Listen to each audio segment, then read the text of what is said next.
have an unpopular opinion on this. Unpopular opinion, and I know it might be controversial, but I'm okay with it.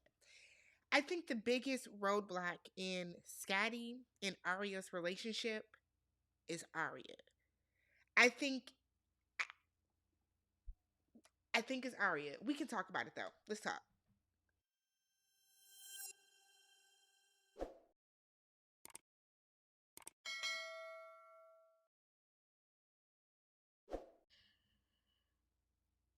What's up, everybody? Welcome and welcome back to the channel. I'm Tammy. This is Tammy Talks.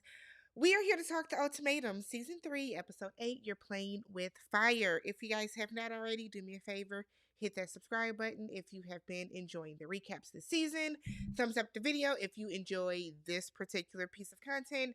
And then hop into the comment section and let's talk about this down below. If you know what happened in the future, if you know who's still together, any of that type of stuff, don't tell me. Don't tell us. Don't tell anybody here. Keep it to yourself, keep it inside. It's okay. We don't have to share everything, right? So the episode starts off with Nick and Sandy. So I'm assuming that they're both reeling from what happened the night before, where Nick found out that Sandy had kissed JR 2 times. According to her, it's been more, but 2 times. And not at the same time as he thought. So they both are feeling bad over what happened the night before. Sandy is explaining that, look, just because you say you love me, it doesn't fix everything. You don't get to go out here and act a fool and then come back and take your tail between your legs and say you're sorry and say you love me, and then everything is magically okay and we're going to move on and ride into the sunset. That is not how this works. It's not how this is going to work. And what it tells me is that that has been their pattern before. Nick has done something, he's blown up, because this is not the first time that Nick has showed his ass, right? We can agree on that. So I think that Nick typically does these things where he shows out, he does whatever, he comes back, tells Sandy, I'm sorry, I love you so much, blah, blah, blah, blue, blue, blue. She's okay with it. Seemingly, she accepts it, and then the pattern starts all over again. The difference now is that Sandy has been with JR, who does seem to have a more calmer demeanor as opposed to Nick, who seems frantic all the time. Like, Nick honestly and truly seems frantic every scene he's in. And when you are somebody that gets to see the opposite of what you are currently getting, it's going to make you start to rethink things and feel like I don't have to put up with this chaoticness. And that's what Nick is giving her. So, um,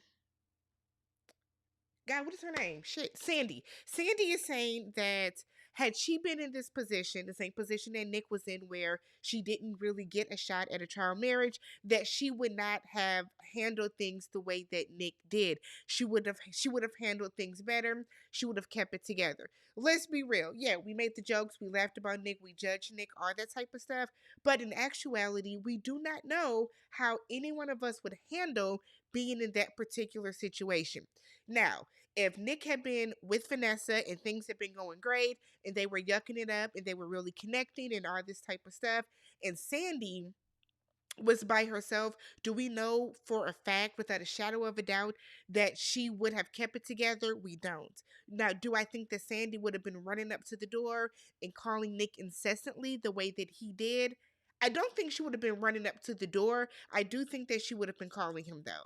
Hell, she called and texted him while she was in her trial marriage. For some reason, JR thinks that that didn't happen, or he's not acknowledging that, whatever the case is going on there. So I think it is a little unfair for Sandy to say, I wouldn't have done this, instead of being like, Nick, you should have handled this a little differently, a little better. Words mean things, and there is always a specific way to convey something to people to where it's not as like judgy, especially when you're in a relationship with that person, okay? So Nick said that um oh, wait, before that, Sandy said that Nick is toxic, basically. So Nick expects this toxic type of exchange with him where he expects her, Sandy, to stay with him no matter what he does, no matter how he reacts. And no matter what he puts her through, and she doesn't think that's fair, and I don't think it's fair either. I don't. So Nick said that her issues are valid. He acknowledges them, and he said that the parts of himself that she is calling out are the parts of himself that he doesn't like either. So if you don't like those parts about yourself, Nick, stop making excuses for it. Because let's be real, Nick has been making excuses for his behavior and for how he acted that night. Yeah, you ran up to their door and you was cutting the food. Okay. You keep saying, well, I felt the way, I was hurt. You're making excuses about it. When people say that to you, say I apologize, say I was wrong, sit in that shit and move on. That would bother me too. The fact that Nick keeps saying, well, I was hurt. We know. We know. You don't have to tell us. You don't have to tell us. We get it. Trust me. Trust and believe we get it. So he acknowledges that there is work to be done on his part. Acknowledging that there is work to be done and acting on said work to be done are two different things. So, Nick, you got to figure out what you're going to do. Acknowledge the issue or take action on like the betterment of yourself. Sandy feels that Nick is like pushing her away, or he'll push her away by doing these chaotic things. And then he expects her and begs her to stay. She doesn't think that it's malicious or intentional. She knows that he has a beautiful, pure heart. And she knows that, but she also knows what she wants, what she feels she deserves. And if he cannot give that to her, then he needs to let her go.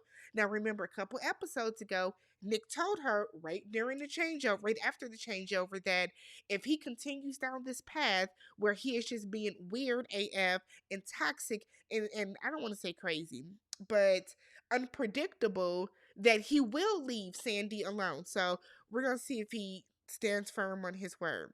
So Sandy tells him that this is just the trial. This is our trial marriage, and she feels that he is already playing with fire. Now, not too much on Nick though, because Sandy, the reason that Nick did do whatever happened last night is because you lied. You did lie, and then you tried to make him feel as if he was crazy. You tried to play games with him. You did not tell him that you kissed JR twice. You then didn't explain to him that, or then you then explained to him that you did kiss JR the second time because you were mad at Nick. You're also lying because y'all kissed more than just those two times, all while then saying that you weren't going to tell him about the second kiss until after filming was done. So there is work to be done on your side too, Sandy, because you're a liar. So if you are lying about this that we can see, what else have you lied about? So I don't blame Nick for feeling like you're a liar. You're lying. So we pan over to Zaina and JR. Who's been doing his braids? His hair has been very fresh. There's no new growth. Okay, like who is doing your hair? The Beijing is in stronger in the front. I have questions. I would like to know the answers to them, but we can move on. So they're outside grilling, and she wants to know more about his past. So she feels that while they have been together for 3 years and they've talked about each other's past, obviously, they haven't gone super, super deep and been extremely vulnerable in their relationship, which actually happens with a lot of people. A lot of people talk very surface level things, very um very basics about their past and what they're going through, and or what they have gone through, and they don't get into the nitty gritty of their relationships. And that's why it leads to later on when people's demons start coming out, and when different things that have affected them in their past start to bubble up and bubble up to the top. We get these chaotic divorces because, oh, he acts completely different, she's a different person than I married. No, they're the same person. You just didn't take the time to really get to know them on a deeper level. So she wants to know more about his past and how he grew up and that type of stuff. Now, I wonder, JR has told us very quickly on the show that he came from a family of seven, a big family. He's a preacher's kid, and that they didn't always have enough money for all seven kids. So they would be homeless and kind of, pillar to post sometimes. So I'm assuming she knew that. So when she's asking how he grew up, I'm wondering if there's more to it, because girl, you should have known that type of stuff because I mean he's been running his mouth about it since he's been here. He tells her he had a lot of insecurities growing up. He was living in homeless shelters. They didn't always have food for dinner. He had to wear hand-me-down clothes. That's a lot of people, JR. It doesn't make it, it's not to negate that, but a lot of people that come from big families wear hand-me-downs. But he said that he was called ugly in school. He said that now that he's older, he's an adult, he's embracing himself more and he doesn't care what people think. He said, I'm tall and I'm black. I'm attractive. Oh. There's a lot of tall, black, ugly niggas too. Being tall and black does not make you attractive. Oh, oh, you have Beijing in your hair. You have a bayang with your braids. But if you, hey, you know, who am I to judge how somebody feels about themselves? If you think you attractive, nigga, you attractive. But don't get too much dip on your chip, okay? Don't get too much dip on your chip because that was a very weird thing to say. So she asks, you know, Sandy. Sandy must be talking about me. Zaina asks, when did JR know that he was in love with her? He said, when we were in Mexico and I asked you to be my girlfriend. He said that he cares a lot about her as a human being and her intellect and said that she's a wonderful person. She's just a great human being. All the same stuff that he has said about Sandy. I kind of feel like that's his go to. You're an amazing human being. He doesn't actually ever talk about people's personalities, right? I can say, oh, you're an amazing human being. You're an amazing human being. Or I can say, you have a really good personality. You're funny. You're witty. You know, you're intelligent. You know how to, you know, like he doesn't say that type of stuff. And that's interesting to me, just something that I noticed. So she asks if his love has changed. And I think she's referring to the fact that, you know, he was so connected with Sandy. And JR was like, it hasn't changed. It hasn't changed. He just kind of wonders if she loves him more than he loves her because, like, she's ready to get married and go on to that next step in the relationship, and he's not quite there. So he reiterates he's not ready to jump into marriage just yet. And Zaina's like, well, I don't want to feel like I'm chasing a man. He asks if she feels that she is chasing him. She says yes, and he is shocked. Why are you shocked? She had to bring you to a show to give you an ultimatum to all but force you to propose. Is that not chasing you? Short but shorty, because it's not, you know, the cerebellum ain't rotating the way that it should, because I thought that would make sense. I thought it was common sense, but it makes sense to me, but you know, whatever. So she doesn't want him to propose just to make her happy. She wants to be with somebody that is 110% sure about her. He then kind of deflects in this scenario by very aggressively rubbing, you know, that space between the shoulder and the neck. I was like, does that hurt, girl? It looked like, I don't know, the way that he massages rubs, it looks aggressive to me. Like, ow. You know what I mean? But don't give me a deep tissue while we're just sitting here talking. We panned over to Scotty and Aria. Scotty has said that he has learned a lot about his imperfections. Survey says that's a lie. You haven't learned anything about yourself, Scotland. It's very true because every scene that you say that you've learned something about yourself, by the end of the conversation, you are showing what is wrong with you. But okay. So he said that being with Zaina has taught him more about himself, and he is now over the issue with Caleb. I don't believe that to be true. I don't. He's not over the issue with Caleb because you brought it up. If you were over it, you wouldn't have needed to bring it up. He feels that while Aria has grown, because she tries to validate him, she doesn't get as annoyed in conversations. He still feels that they are not aligned on the non sexual physical touch.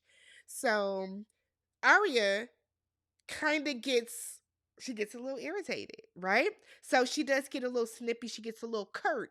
And she said that if they are still not aligned on that, then that's something that they need to address. Now, this is why I think the biggest issue in their relationship is Aria. It's because there is something that has happened with Aria in past relationships with men or with her father that has caused her to have such a disdain and such a visceral lack of trust when it comes to men. Right now, her brother said that Scotty reminds him of their father. He acts just like their father. So it comes down to either their father was verbally abusive or emotionally abusive to some effect, because the moment that Scotty even said that, non-sexual contact, physical contact, a hug, a cuddle or something like that, he's not getting from her, which he has every right to feel a way about, right? I don't like Scotland. Y'all know that by now. Can't stand Scotland's ass. But if he is a person that his love language might be physical touch, and if Aria is not able to give that to him, he has every right to voice that that is what he's missing. He's not saying, let's go fuck. He just wants non sexual physical touch. So she got super defensive. And I think they need to, instead of arguing about this, they need to explore why physical touch is so hard for her. Aria needs to go talk to a therapist, talk to somebody to find out why is it that not only that physical touch is not natural for her, but why she gets so upset, defensive when Scotty brings it up. Because the way that she like snapped back at him, I was like, girl, what? Oh, okay. Okay. So from that aspect, I do see what Scotty is saying, that Arya isn't as patient or whatever the case as Zaynab. So he then said Scotty is saying that Arya's mood changes when they talk about physical touch, and it did. It very, very much so did. We saw it. Scotty then said that the issue with Arya is she doesn't like constructive criticism. So what happens, he brings up physical touch or lack thereof. She gets defensive about it. Instead of him trying to understand what is really going on, he gets mad at her about it, and he starts to talk down to her. So he tells her that this is constructive criticism.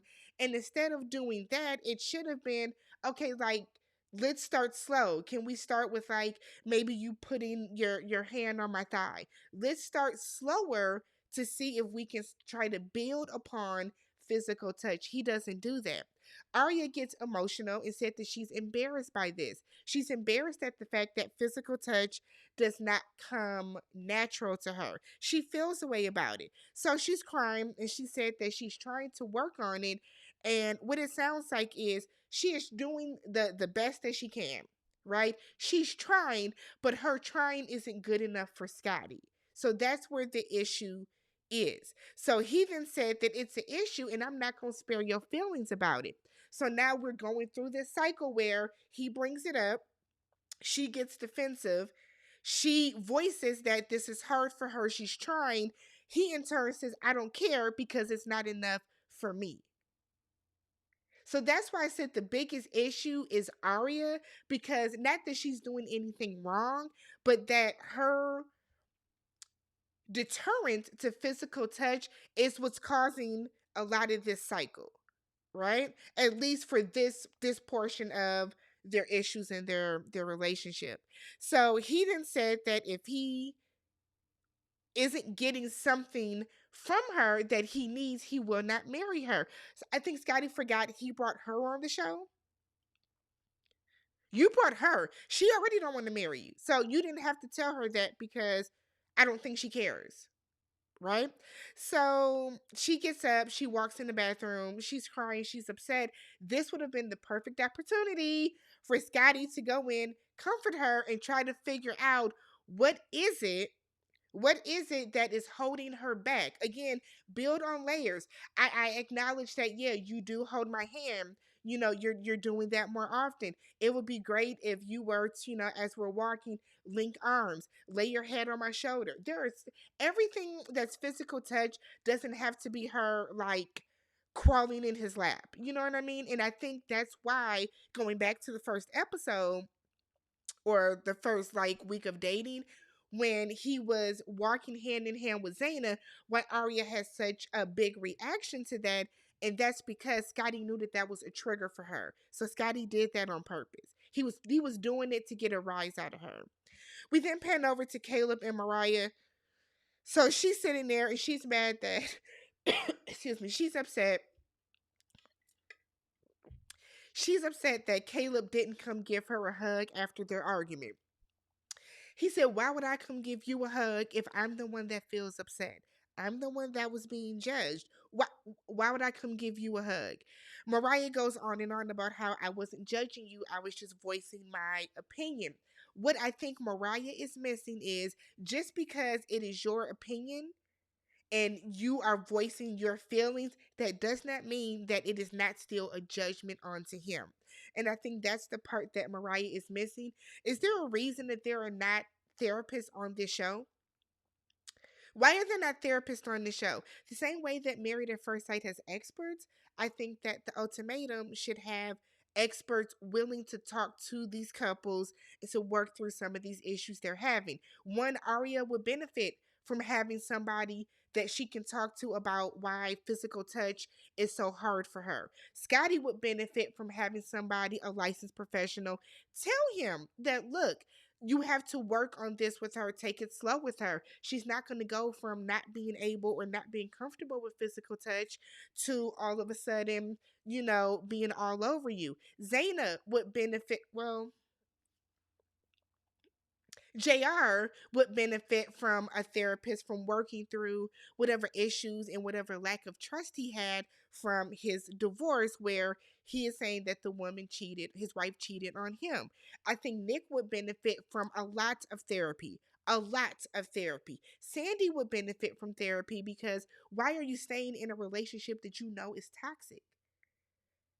I think that a lot of these couples, a lot of these people individually could benefit from talking to somebody on this set. It's a missed opportunity. So Mariah then says that um she starts to like talk about Caleb, how great of a person he is, yada yada yada. And then she says that right now he is just kind of feeling the brunt of her emotions and she starts crying. What are you crying for? Mariah is draining. Oh my God. Oh my God. So Nick and Sandy, they meet up with Sandy's mother. Why? What was the purpose of the scene? Throughout this scene, Sandy explains that Nick went cray cray because he didn't have a trial marriage. Nick said that JR is a player and he's swag and he gets all the girls. Let's be very clear. Nothing about JR has given that he's a womanizer or that he's a player. It honestly hasn't. It seems like he's a serial monogamist because one, he got engaged and married at like 21, 22. And then it seems like seemingly since then, his only next relationship has been with Zaina, and that's been for about 3 years. Nothing about him is giving womanizer or player. It honestly doesn't. So Nick's issue with JR, to me, okay, seems stereotypical. You see a black man that's tall, that got a Gucci belt, and Nick automatically assumed that this black man is a womanizer and a player. Nothing that JR did or has done has given that he's a womanizer or a player. So for Nick to even say that is very, in my opinion, racially charged. So Nick is saying that he handled everything poorly, and I wrote down, we've been talking about Scotty having crazy eyes when really Nick has the crazy eyes. Do y'all ever notice the way that Nick be looking all around with them eyes all bugged? Nick is the one that has the crazy eyes. Nick is very unstable. Nick is very unstable. I would love to see what Sandy goes through outside of the show and outside of filming. Oh my God. So Nick goes to the restroom and Sandy's mother tells her that her and JR were so calm together, and it's the complete opposite of what her and Nick are going through. So Sandy said that she cannot imagine her life without Nick, but she's worried about Nick's old habits coming back. Nick has changed for now, but what's going to happen a month, 2 months from now when filming is over? Life has calmed down and he just starts to, act up again. So she does not know if he is the best life partner for her. And while I do not like you, Quicksand, I do not think Nick is the best partner for you. Zaina and JR, she gives him with some Philadelphia Eagles, like a grill set. He's like a grill master, she said. Sure. He calls her his good luck charm because since they have been back together, the Eagles have been winning. So awesome for them. He was like, "You might be my good luck charm," and she said, "Oh, you should put a ring on it." Okay. Caleb and Mariah.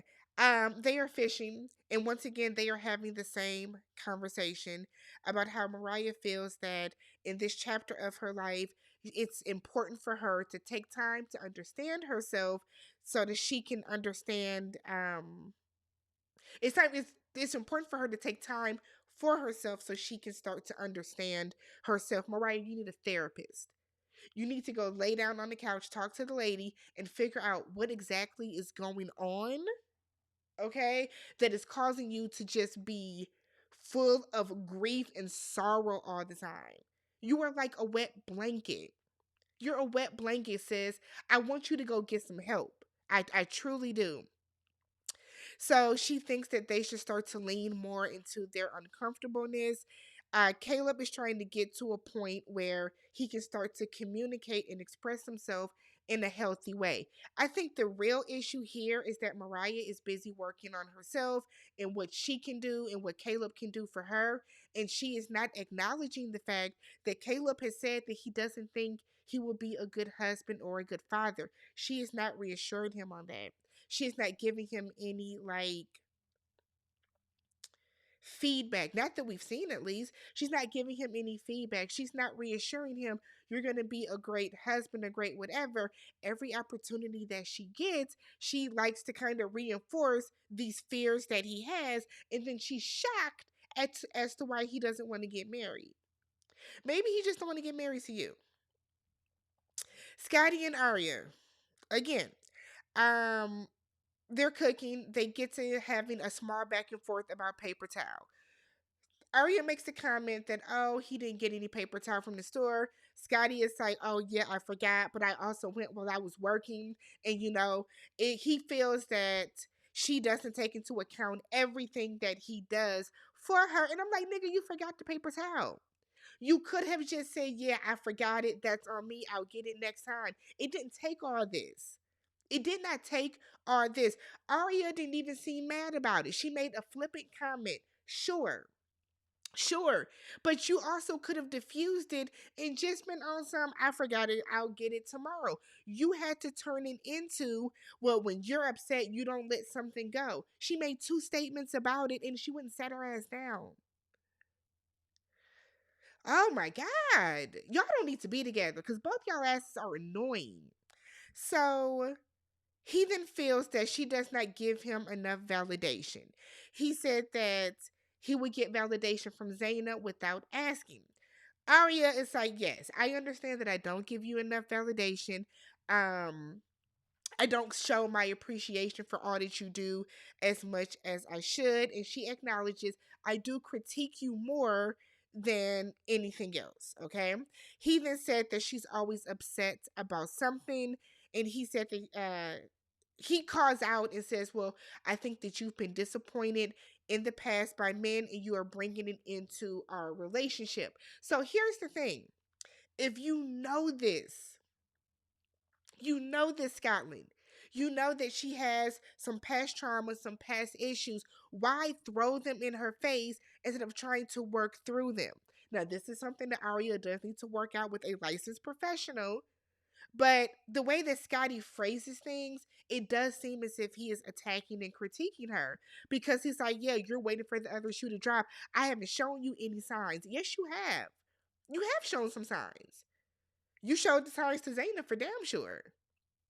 So, I mean, we're hearing the same conversation over and over and over. So we then get to Zaina and JR. She feels that she is falling in love with him all over again. Feels that they've really gotten connected and he even looks differently to her now. She feels that she's happy that he was with Sandy because by him being with Sandy, she challenged him. Don't know how, but Sandy challenged him and he is now evolved for the better. He's more open and vulnerable.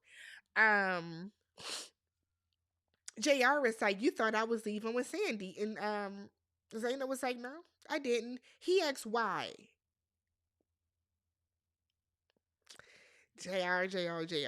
Zaina feels that the trial marriage has shown her a different side of him, and he is now more so aligned with what she wants in a husband. JR said he sees her in a different light, a good light. He once again said that she is an amazing person. He hates that it took him kind of 3 years to see this. So it took you 3 years to see that she was an amazing person and human being, but you stayed with her for 3 years? You sound stupid. So he realizes that he just has fears of a divorce. He came into this process thinking that he was past his divorce. He realized that he was not. And so JR has trust issues. So he feels that he eradicates any fear or any doubt that he has with her love. Sure, sure. Nick and Sandy, they go out to eat dinner by the water. And he likes that she checks on him or checks him on the things that he needs to be checked on. I have always thought it was very toxic when a person is like, I need somebody to check me. Check yourself. As adults, we should all be able to regulate our own emotions. We all know when we're wilding out. We all know when we're doing the most. We all know when we are talking out of turn and getting out of place. We should not have to always have another adult regulate our emotions and tell us about ourselves. At some point, your own emotional maturity, your own emotional awareness should cause you to have some fucking introspection about yourself to the point where you can take a step back and be like, yeah, I was doing the most. I myself, believe it or not, y'all, believe it or not, me myself, no, but I have had moments where I have gone completely off the handle. I've cussed people out. I've done the most. I've sent that text that I shouldn't have sent. And then I take a step back and I'm like, damn, Tammy, you was tripping. You were wrong. Right? It takes a person that has a certain level of emotional awareness, emotional intelligence, respect, maturity, all that for you to realize that about yourself. And I think Nick needs all of that. As a 37-year-old person, how are you not evolved enough to the point where you can calm yourself down, when you can check your own self? That's crazy. That's crazy. I guess. He then wishes that she would have been more excited to come back to him after the trial marriage. Why would she be? What did you give her to be excited about? So Sandy said that she's a very forgiving person. Scott and Aria are lying in bed. Aria tells Scotty she has seen the growth in him and she sees how invested he was in the trial marriage and how invested he is in this trial marriage with her. Scotty said that he never shared with Zaina how frustrated he was in their relationship and their shortcomings. I don't remember. I think he would say small things, but he did never rag on Aria to Zaina, so that was the truth. He said that he didn't have faith in her, that she really wanted to be with him. And that's really the issue. And I think that he associates her lack of physical touch and the fact that she doesn't want to uproot her life and move to where he is. He takes that as, I don't know if she's really serious about me or about being with me. Aria appreciates his openness and feels like they are falling in love all over again. And they have a very, very awkward kiss. Did they kiss? Did they rub noses? What was that? It was weird. Maybe it's because the arm was in the way, but I was like, what is this? So we get to the final night for the couples. Mariah and Caleb are talking, and she was like, well, do you think life will get better when we get engaged? He said, who said we was getting engaged? Who said that? Who said that? Mariah, ma'am, what have we seen over these past 3 weeks that would even indicate anything remotely close to y'all getting engaged, sis? If anything, I think you pushed him further from wanting to propose to you. Oh my God. So she's grateful for the love that he has given her. She feels that they were meant to find each other in life, and it could have been for this season, Mariah. I do not think that y'all are meant to be together forever. I don't. Caleb said that he is a very flawed person and he needs to spend more time working on himself. He doesn't think he's at a point or he's at the point that she wants him to be soon enough. So basically, Caleb is like, the ultimatum is tomorrow says, I do not think I am where you want me to be to propose. Zaina and JR, she decorated the apartment with balloons for his birthday. Says she doesn't know if they're going to be together for his birthday, which I'm assuming is like very soon. So she feels like they connected on a deeper level, and she now understands his hesitations a lot more. She acknowledges that they weren't talking enough about deep topics before coming into the process. He acknowledges, yeah, I was avoiding a lot of the uncomfortable conversations back home, but he's glad that they were able to have them now. Nick and Sandy are laying in bed, and she feels that she's learned a lot through this process, and she's grateful that he was able to stick it out for her. He wants her to be happy and to feel safe. I would not feel safe with you, Nick. I gotta be real. I gotta be real. You're too chaotic. You're too unpredictable. You seem extremely toxic. I would not feel safe with Nick. I don't think that Sandy is safe with Nick. He then said that there is a lot that he can give her, and he hopes he gets the opportunity to. We then get one of the realest scenes of, I think, the entire season. Scotty and Aria are talking, and she wants to know now, or she says she wants now more than ever. What did I write? She now knows more than ever how she feels, and she knows more clearly what she wants in a relationship and in a marriage. Scotty is still struggling with the idea that she has truly worked through her hesitations with him. He doesn't think she is as sure of him as she says she is. I do not either.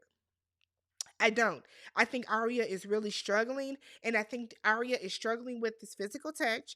And because she struggles with the physical touch aspect, that is a big part of what Scotty wants from her. That causes his anger. That causes some of his mood swings. I think that she knows that she's not doing enough. And here's the thing: if she wasn't doing enough last night, and just last night, y'all had this argument about lack of physical touch, how she's not doing enough, how she's not able to give enough. Now, the next morning, you haven't changed, sis. Nothing has progressed. She awkwardly gives him a hug that looked like it pained her to do. He keeps his arms crossed, so like he doesn't open up, he doesn't open himself up to her, he doesn't embrace the hug, he doesn't hug her back. He then questioned if they can love each other the way that they each need, and I do not think they can. I don't think they can. She doesn't know if he can see past certain things and grow together. So Aria is wondering, can you look past the fact that, physical touch is an issue for me right now and grow together with me? He can't. He can't. If that is one of Scotty's love languages, if that is his love language, his top one, he's not going to be able to do it. So he said that he issued the ultimatum to get her to see that he does, or to see if she does understand how deep his love is for her. She says she cannot stay if she is not getting the type of love that she needs to feel. And what Aria needs is patience. She needs patience. She needs laughter. She needs somebody to work with her. She needs somebody to listen to her. All of the things that Scotty is not able to do because she is not able to give him the non-sexual physical touch that he craves, that he desires, that he needs. So they're at a standstill. So as she's telling him this, we see the tears start falling down Scotty's eyes, and Aria says that she cannot serve him if it is not serving her. I cannot pour into you everything that you need if I am not getting back in return what I need as well. I cannot empty my well if you are not going to replenish it. So I feel like the reason that Scotty started crying is because he knows that that is the end for them. They're not compatible. They're not compatible. At this point in their lives, they're not good for each other. They're not compatible for one another. And ultimately, they don't need to be together. So we see the ultimatum. The first meetup that we see is Sandy and JR. I feel like that is just production playing, because why would they start off with that shebang initially? So I'm sure that that is the first walk up that we see, but they are going to meet up with their respective partners first. But let me know what you guys thought about the episode. Subscribe to the channel, thumbs up the video, and I will catch you guys in the next one. Remember, do not put spoilers down below. Okay? Peace.